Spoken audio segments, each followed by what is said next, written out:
When we looked at the virtual machine properties, we saw a number of items that we can configure to control resource usage. So this was memory reservations, memory limits, and shares, and the same for CPU and disk. But you can imagine how managing that on a per VM level, when you have a lot of VMs, can be very, very cumbersome. That's where resource pools come in. So resource pools allow us to combine virtual machines together and assign resource limits based on the pool rather than the individual VMs. So let's start by creating a really simple resource pool. We're going to call this the high priority pool. All we're going to do is we're going to set it to high and high. We're not going to set any reservations. We're not going to set any limits. And we'll come back to this expandable and scalable in just a moment. We've done that. We've created our high priority pool. Let's go and drag a virtual machine into it. And now that OwnCloud virtual machine is in our high priority pool and will be given a higher priority for resources versus the other VMs.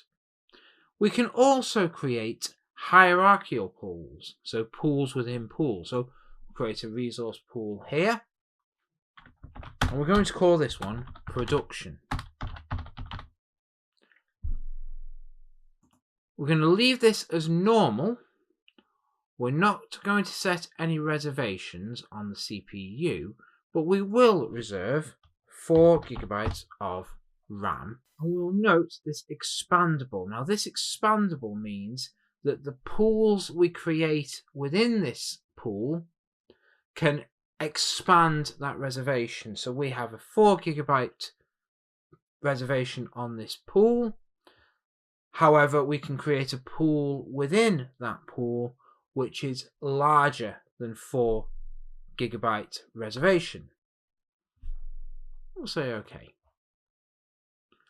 And then within our production pool, we want to create another high priority pool. So this we're going to set to high priority and high priority. And we're going to create an 8 GB reservation. So we were allowed to do that because the production pool, the parent pool, is configured with an expandable reservation.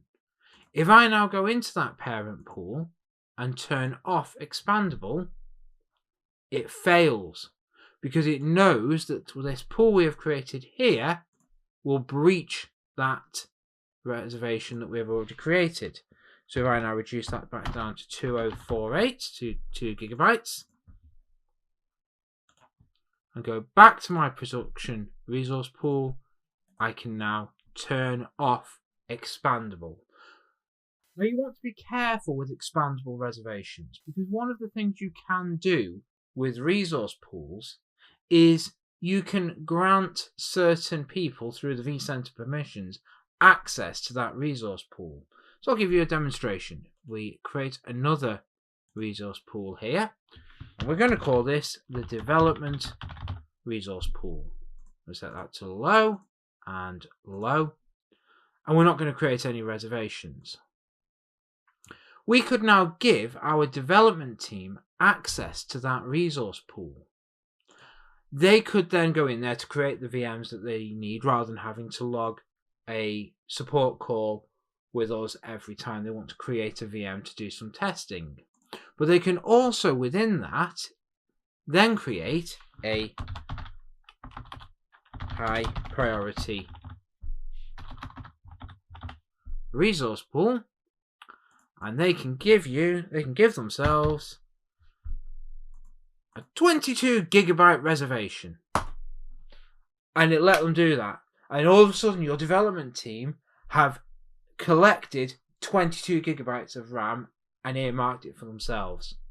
So you want to be very careful with that. If you're doing something like creating a resource pool for your development staff, make sure it is not expandable.